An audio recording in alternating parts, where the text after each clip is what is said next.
물이 바다를 덮은 같이 여호와를 아는 지식이 우리 수안교회 모든 성도님들의 심령 속에 충만히 함께 하시기를 주님의 이름으로 축복합니다.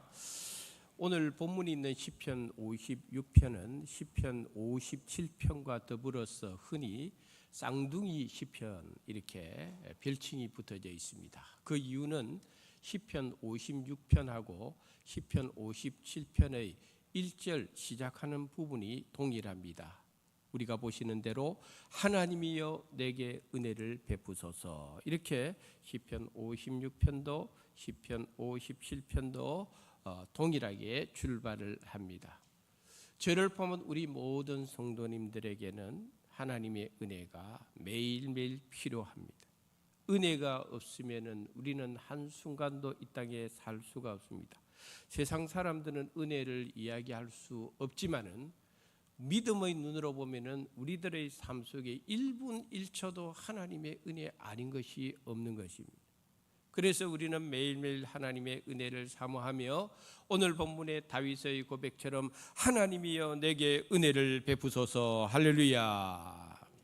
오늘 표제문에 보면은 다윗의 믹담 이렇게 되어 있습니다. 이 시편에 보면은 표제문에 믹담이라는 단어가 왕왕 나오는데, 믹담은 여러 가지로 해석이 가능한데 일반적으로 믹담이라고 하는 뜻은 교훈이라는 뜻입니다.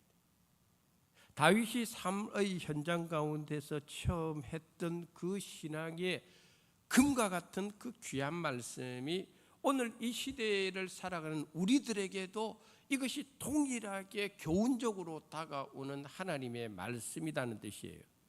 그래서 믹담 하면은 우리 성도님들은 교훈, 내 삶의 지침이 될 수 있는 귀한 하나님의 말씀이다 하는 것을 우리는 깨달아야 되겠습니다. 오늘 본문 8절에서 다윗은 이렇게 고백을 합니다. 나의 눈물을 주의 병에 담으소서라고 고백합니다. 지금은 고인이 되셨지만 우리 교단의 큰 어른이셨고 한국 교회의 자랑스러운 목회자였고 한국 개신교회의 산 증인이라고 불렸던 고 방지일 목사님이 계십니다. 고 방지일 목사님은 향년 103세의 일기로 2014년 10월 10일에 하나님의 부르심을 받았는데, 이 목사님이 생전에 쓰신 여러 가지 책들이 있어요. 그런데 돌아가시기 한 2, 3년 전에 어쩌면 그 고 방지일 목사님이 맨 마지막에 남기신 책 이름이 내 눈물을 주의 병에 담으소서 하는 것이 그분의 마지막 책 제목이었습니다. 그 책 제목에 나오는 그대로 그 목사님의 평생의 기도 제목이 있었습니다. 하나님 앞에서 눈물의 사람이 되게 해달라고 고 방지일 목사님은 평생에 그것을 마음에 두고 목회의 사역의 방향으로 삼았다는 것입니다. 그 목사님이 돌아가시고 나서 약 10년 지난 후에 타교단 목사님이시자 또 신학교 교수님인 김명혁 목사님이 금년 3월 26일에 그 목사님을 추억하며 설교한 내용의 글을 제가 읽은 적이 있습니다. 거기에 보면은 고 방지일 목사님은 종종 하나님 앞에서 자기는 어린아이와 같이 되고 싶었다는 거예요. 어린아이의 특징이 뭡니까? 잘 운다는 거예요. 배가 고파도 울고 아파도 울고 엄마가 보이지 않아도 울고 기저귀가 축축해도 울고, 이 어린아이의 특성이 우는 것입니다. 잘 우는 것입니다. 고 방지일 목사님은 우리가 하나님 앞에서 그런 모습을 가지고 살아야 된다는 거예요. 그래서 고 방지일 목사님께서 특별히 강조한 내용이 있습니다. 기도의 최고봉은 눈물의 기도라는 것입니다. 최고의 기도가 어떤 기도냐? 아주 화려한 그런 화수를 드러내면서 유려한 그런 언어를 사용하면서 기도하는 것보다도 더 하나님이 기뻐하는 기도는 하나님 앞에 눈물로 기도하는 것. 이것이 기도의 최고봉이라고 하는 말씀을 하셨다는 것입니다. 그러므로 오늘 본문에 있는 이 다윗의 시편을 가지고 이 시간 함께 은혜를 나누고자 하는 제목은 내 눈물을 주의 병에 담으소서입니다. 사실 우리는 살아가면서 눈물을 흘릴 때가 많습니다. 기뻐서 눈물 흘릴 때도 있고 슬퍼서 눈물을 흘릴 때도 있습니다. 그런데 이 눈물의 성분을 분석해 보면은 98.5%는 수분이고 1.5% 정도가요 나트륨이 함유가 되어 있는 거예요. 그래서 우리가 눈물 흘릴 때에 혓바닥으로 눈물의 맛을 보면은 어떤 맛이냐요? 짜지요. 예, 짠맛이 나는 이유가 그 속에 나트륨 성분이 있기 때문입니다. 학자들의 연구에 의하면은 기쁠 때 흘리는 눈물하고 슬플 때 흘리는 눈물의 나트륨 용도는 비슷하다고 그래요. 그런데 더 짠게 느껴지는 눈물이 있대요. 그게 뭐냐 하면요, 사람이 분노하고 화를 내면서 흘리는 눈물은요, 기쁨이나 슬픔 속에서 나오는 눈물보다도 그 염도가 더 진해서 더 짜다는 것이에요. 왜냐하면은 그 분노 속에 그 화를 내는 과정 속에 인간의 몸의 자율신경계를 자극함으로 말미암아 더 많은 나트륨이 생성이 되기 때문이라는 것입니다. 우리 민족은 유교의 영향을 많이 받았고, 그래서 예로부터 어른들이 집안에서 남자들 교육시킬 때에 남자는 평생 눈물 3번만 흘리면 된다 하는 이야기를 입버릇처럼 했습니다. 남자는 언제 3번 눈물을 흘려야 되느냐? 태어날 때 한 번, 죽을 때 한 번, 나라를 잃어버렸을 때 한 번. 그게 남자다는 거예요. 저도 어릴 적에 눈물을 흘리다가 저희 아버지 보고 아버지께서 저한테 남자가 눈물 흘린다고 저한테 아주 꾸중을 하신 적이 있었어요. 근데 사실 눈물이라는 것은요, 우리가 3번만 흘리겠습니까? 평생에 흘리는 눈물 얼마나 많은지 모릅니다. 이런 일로 눈물 흘리고 저런 일로 눈물 흘리고 이런 사건 저런 사건. 그래서 우리는 눈물을 참 많이 흘립니다. 그래서 그런지 우리 대한민국에서 보면은요, 눈물은요 일반적으로 약자의 상징으로, 약한 사람이 눈물 많이 흘려. 실패자의 상징, 패자의 상징, 그런 사람이 눈물 많이 흘려. 특별히 여자들 눈물 많이 흘려. 그렇죠? 여성분들 눈물 많이 흘리잖아요. 1968년도에 가수 이미자 씨가 부른 여자의 일생이라는 노래가 있어요. 우리 아시는 분들은 아시겠습니다만은, 제가 어제 저녁에 설교 준비하다가 한번 유심히 그 노래를 한번 검색해서 들어봤어요. 노래가 참 애절하더라고요. 그 여자의 일생이라는 노래 가사 한 말이 이렇습니다. 고달픈 인생길을 허덕이면서 참아야 한다기에 눈물로 보냅니다. 여자의 일생. 2절에 보면은 비탈진 인생길 허덕이면서 참아야 한다기에 눈물로 보냅니다. 여자의 일생. 참 우리 어머니 할머니들 눈물 많이 흘리시죠. 요즘은 뭐 눈물 잘 안 흘리잖아요, 이제 젊은 사람들은. 근데 예전에 우리 어머니 할머니 세대들은 참 눈물을 많이 흘렸습니다. 근데 성경을 읽어보면은요, 성경은 믿음의 사람들이 눈물을 참 많이 흘렸다는 것을 아주 생생하게 성경에서 증거하고 있습니다. 특별히 오늘 본문 시편의 주인공인 다윗은요, 눈물의 사람이었어요. 우리가 잘 아는 대로 다윗은요, 용맹스러운 장군입니다. 수없이 많은 전쟁을 승리로 이끌었고요, 한 나라의 왕이었고요, 주변 나라를 다 평정한 영웅이었습니다. 이스라엘 역사상 전무후무할 정도로 위대한 왕이었습니다. 그런데 성경에서 다윗은 눈물의 사람이었다는 거예요. 여러 가지 사건 사고 속에서 다윗은 참 많은 눈물을 흘렸는데, 시편에 보면은 특별히 다윗의 시편에 눈물 흘린 장면들이 여러 곳에 나옵니다. 그 중에 대표적인 거 오늘 본문 외에도 시편 6편 6절에 이런 말씀이 있습니다. 한번 읽어보겠습니다. 내가 탄식함으로 피곤하여 밤마다 눈물로 내 침상을 띄우며 내 요를 적시나이다. 아멘. 다윗이 저렇게 눈물 흘렸습니다.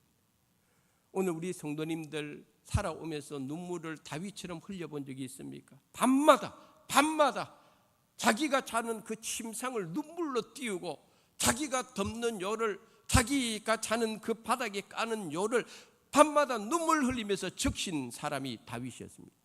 그 정도로 다윗은 하나님 앞에 눈물 많이 흘렸던 믿음의 사람입니다. 오늘 저를 보면 우리 가운데서 그 정도로 하나님 앞에 눈물을 많이 흘렸던 사람이 있습니까? 다윗이 그랬습니다. 또 시편 39편 12절에 보면은 다음 같은 말씀이 있습니다. 한번 읽어보겠습니다. 여호와여 나의 기도를 들으시며 나의 부르짖음에 귀를 기울이소서. 내가 눈물 흘릴 때에 잠잠하지 마옵소서. 나는 주와 함께 있는 나그네이며 나의 모든 조상들처럼 떠도나이다. 아멘. 내가 눈물 흘릴 때에 하나님 잠잠하지 마세요. 다윗은 눈물의 사람이었어요. 오늘 시편 56편 다음에 나오는 시편 57편에 보면은 표제문에 다윗이 사울을 피하여 굴에 있던 때에 지은 시가 시편 57편이라 그랬어요. 사울 왕의 미움을 받아가지고 다윗은 이스라엘 전역을 떠돌면서 여기 숨고 저기 숨고 광야에 숨고 굴에 숨고 평야에 숨고 산에 숨고, 그러면서 다윗은요 얼마나 많은 눈물을 흘리며 살았는지 모릅니다. 자기가 사랑했던 친구 요나단이 죽었을 때 다윗은 눈물로 통곡했고, 바세바와의 간음 사건으로 얻은 아들이 죽었을 때에 다윗은 금식하며 하나님 앞에 눈물로 기도했던 사람이고, 그 문제 때문에 눈물로 하나님 앞에 회개했던 사람이 다윗이었습니다. 우리가 잘 아는 대로 다윗은 여러 아내를 두다 보니까 자식들이 다 배다른 자식들이 많지 않았습니까? 그 배다른 자식들이 화평하지 못했습니다. 그래서 셋째 아들 압살롬이 첫째 아들 암논을 죽이고 말았어요. 아버지가 그 소식을 들었을 때에 배다른 자식이지만 다윗의 입장에는 다 같은 자식들 아니겠어요? 그런데 자식들이 갈등하고 싸우고 그러다가 살인까지 했으니까 다윗이 얼마나 울었는지 몰라요. 믿었던 사람들, 믿었던 신하들로부터 배신을 당했을 때 다윗은 많이 울었습니다. 심지어는 셋째 아들, 가장 사랑했던 아들 압살롬이 반역을 일으켜가지고 아버지를 왕위에서 쫓아내고, 그 일로 인해서 다윗은 도망을 치기 시작했습니다. 그때의 상황을 사무엘하 15장 30절에 이렇게 기록하고 있습니다. 읽어보겠습니다. 다윗이 감난 산길로 올라갈 때에 그의 머리를 그가 가리고 맨발로 울며 가고, 그와 함께 가는 모든 백성들도 각각 자기의 머리를 가리고 울며 올라가니라. 아멘. 왕궁에서 아들이 반역을 일으켜가지고 그 아들 때문에 쫓겨나면서 다윗이 감람산 길로 가는데 밤중에 신발도 제대로 못 신고 맨발로 울며 그 산길을 걸어갔던 사람이 다윗이었습니다.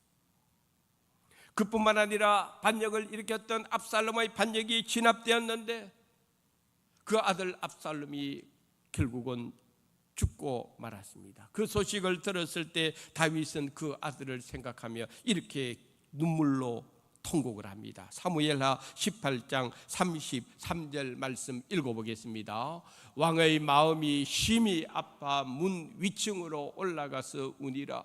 그가 올라갈 때에 말하기를 내 아들 압살롬아, 내 아들, 내 아들 압살롬아, 차라리 내가 너를 대신하여 죽었다면 압살롬 내 아들아, 내 아들아 하였더라. 아멘. 아버지를 죽이려고 했던 아들인데, 아버지를 왕권에서 쫓아냈던 그 아들인데, 근데 그 아들이 죽고 나니까 다윗이 저렇게 울면서 내 아들, 내 아들 압살롬아, 내 아들 압살롬아, 차라리 내가 너를 대신하여 죽으면 더 좋았을 것을. 그렇게 다윗이 압살롬을 생각하며 울었습니다.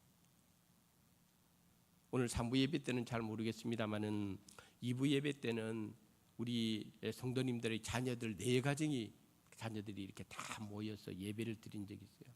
내 그 자녀들 보고 말했어요. 그게 부모님의 마음이라고. 자식들이 아무리 부모님에게 불효해도 잘못해도 자식을 향한 부모의 마음은 다윗의 저 눈물이기도 하고 똑같다고. 다시 오늘 본문으로 돌아와서 당시 다윗은 어떤 상황이었느냐? 사울왕을 피해서 이스라엘 땅에서 여기저기 도망치다가 도저히 숨을 곳이 없어가지고 블레셋 땅으로 도망을 치게 되는데, 하필이면 도망친 곳이 자기가 죽였던 골리앗의 나라 가드라고 하는 곳으로 도망치게 되죠. 그런데 거기 가서 자기 정체가 탄로가 나가지고 블레셋 왕의 신하들에게 다윗이 잡히고 말았습니다. 그리고 블레셋 왕 앞에 잡혀왔습니다. 그때의 상황을 오늘 시편 56편이 아주 자세하게 묘사를 하는데, 1절에 보니까 사람이 나를 삼키려고 종일 치며 압제하나이다.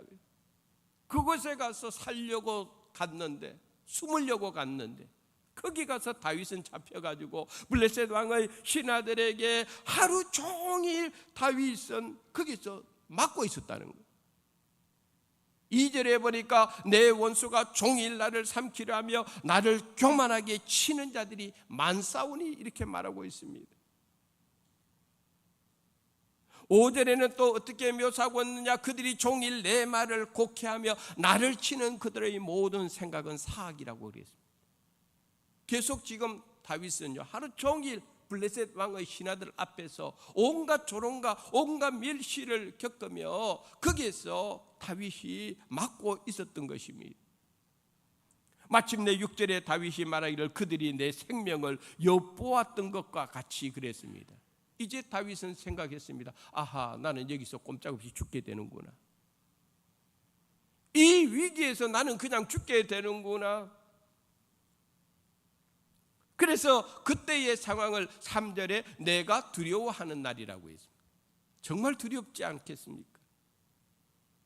다윗의 두려움처럼요, 우리도 살아가다 보면은 이런저런 두려움이 우리 삶 속에 들어올 때가 얼마나 많은지 모릅니다. 사람 때문에 두렵고, 환경과 상황 때문에 두렵고, 실패 때문에 두렵고, 미래에 대한 불확실함 때문에 두렵고, 자식 때문에 두렵고, 심지어는 죽음 때문에 두려울 때가 많습니다. 그게 우리 인생입니다.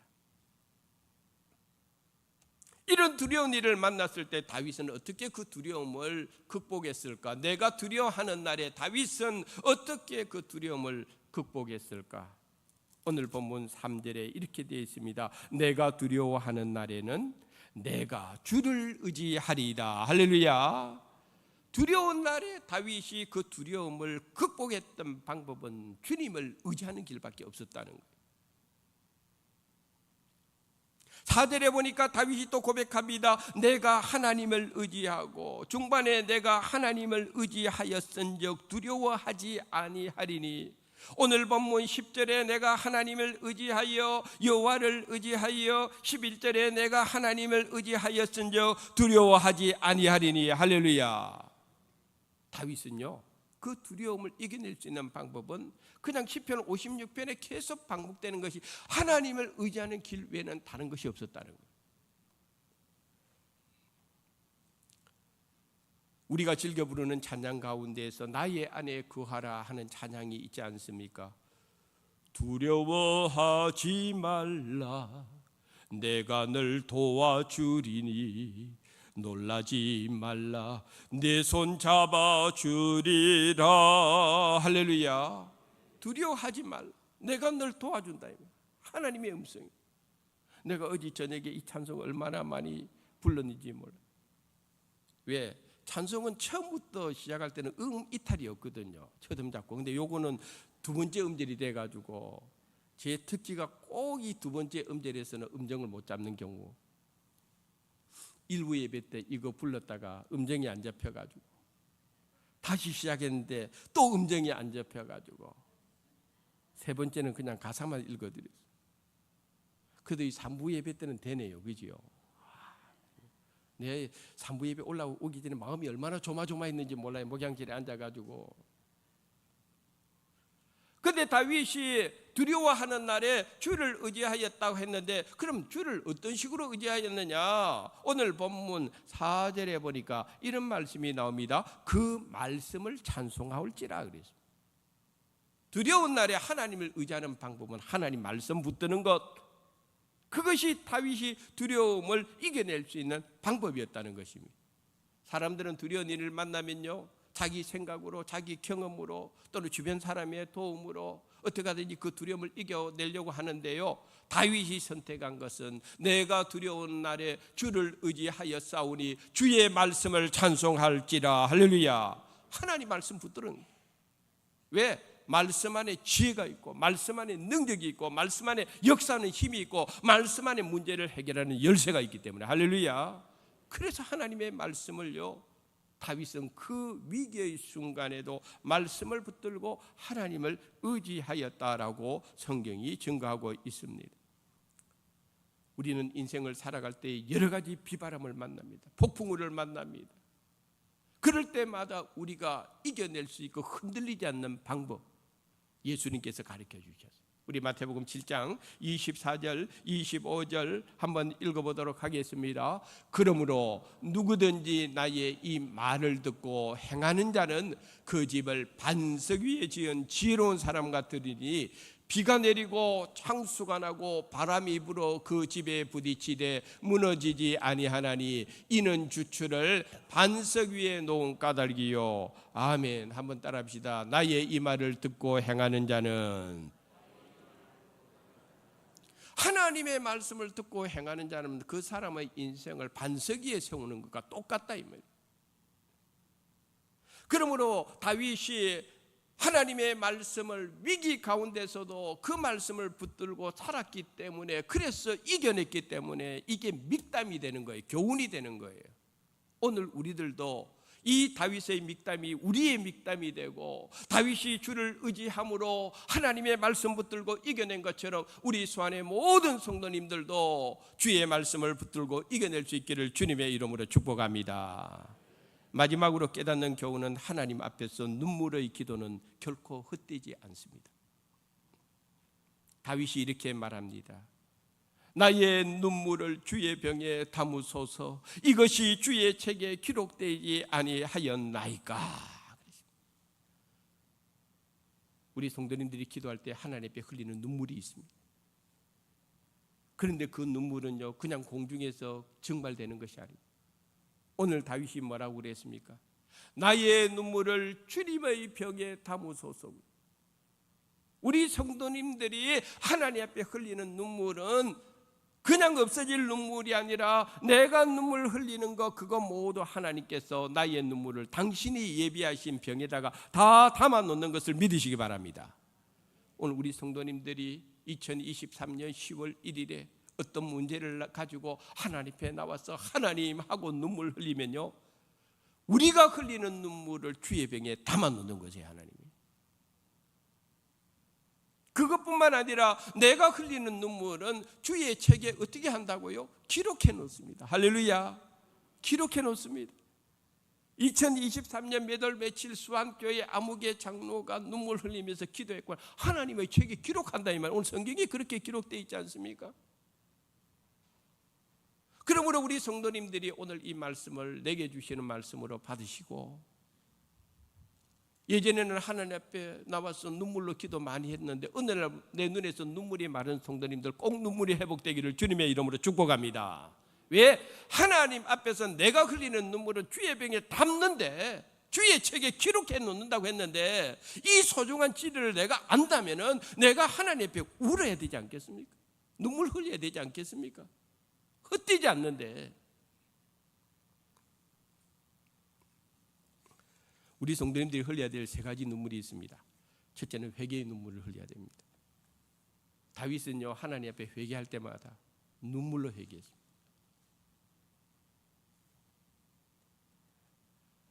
하나님께 나아가서 눈물로 회개하는 거 하나님이 기뻐하십니다. 그래서 눈물의 회개는 하나님께서 받아주시고, 그리고 그 사람의 죄를 용서해 주시는.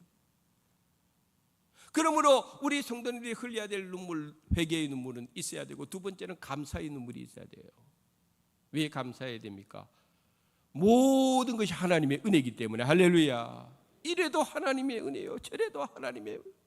앞을 봐도 하나님의 은혜요, 옆을 봐도 하나님의 은혜. 앞으로 자빠지도 은혜고 뒤로 자빠지도 하나님의 은혜고. 그러니까 은혜 아닌 것이 어디에 있어요? 그래서 우리 성도님들은 항상 하나님 앞에 은혜에 감사해서 눈물 흘릴 줄도 알아야 됩니다. 또 우리 성도님들은 특별히 하나님 앞에 구원의 은혜에 감격해서 눈물 흘릴 수 있어야 됩니다. 나 같은 죄인을 살려주셨잖아요. 나 같은 죄인, 죽을 수밖에 없는, 영원한 저주를 받을 수밖에 없는, 영원한 지옥불에 떨어질 수밖에 없는 나를 위해서 예수님께서 나의 모든 죄를 대신 져주시고 살려주신 이 구원의 은혜 앞에 우리가 눈물 흘려야 되지 않겠어요? 마지막으로 우리 성도님들은요, 믿음의 씨앗을 뿌리면서 눈물 흘려야 돼요. 갈라디아서에 보면은 심은 대로 거두리라고 해요. 무엇을 심느냐가 중요한 거예요. 내가 하나님 앞에서 신령한 거 많이 심어야 됩니다. 믿음의 씨앗 뿌려야 됩니다. 많이 뿌려야 됩니다. 반드시 뿌리면은 하나님께서 기쁨으로 거둘 날을 허락해 주십니다. 할렐루야. 그래서 시편 126편 5절에 이런 말씀이 있습니다. 한번 읽어보겠습니다. 눈물을 흘리며 씨를 뿌리는 자는 기쁨으로 거두리로다. 아멘. 우리 하나님은 눈물의 기도를 기억하십니다. 그리고 응답하십니다. 하나님은 다윗의 눈물의 기도를 들어주셔서 그 위기에서 건져주셨고, 성경에 보면 하나님은 한나의 그 눈물의 기도를 들어주셔서 아들 주셨으니 그 아들이 사무엘이 되었고, 히스기야 왕이 죽을 병에 걸려서 이제 소망이 없을 때 하나님 앞에 눈물로 통곡하며 주의 은혜를 구했을 때에 하나님은 히스기야 왕의 병을 고쳐주시고 생명을 15년 연장시켜주시고, 할렐루야. 우리 예수님도요 눈물을 많이 흘리셨어요. 복음서에 보면 우리 예수님께서 웃었다는 표현은 없어요. 근데 예수님께서 눈물을 흘리셨다는 표현이 공식적으로 3번 나오는데, 한 번은 예루살렘의 멸망을 바라보며 눈물을 흘렸고, 또 한 번은 사랑했던 나사로가 죽었을 때 나사로의 무덤 앞에서 예수님 눈물 흘리셨고, 마지막으로 예수님께서 흘리신 눈물, 최고의 눈물은 겟세마네 동산에서 흘리신 눈물이에요. 그때 예수님께서 어떻게 우리를 위해서 기도해 주셨는가? 한번 히브리서 5장 7절에 있는 말씀 읽어보도록 하겠습니다. 그는 육체에 계실 때에 자기를 죽음에서 능히 구원하실 이에게 심한 통곡과 눈물로 간구와 소원을 올렸고 그의 경건하심으로 말미암아 들으심을 얻었느니라. 아멘. 한번 따라합시다. 심한 통곡과 눈물로. 예수님 그렇게 기도하셨어요. 누구 때문에? 나 때문에. 누구 때문에? 나 때문에. 나 하나 구원시키려고, 나 살리려고. 오늘 이 자리에 우리 성도님들 그냥 앉아있는 거 아니에요? 나 하나 구원시키려고 겟세마네 동산에서 예수님께서 심한 통곡과 눈물로 간구했어요. 나 구원시키기 위해. 그게 주님의 사랑이에요. 그게 주님의 구원의 은혜입니다.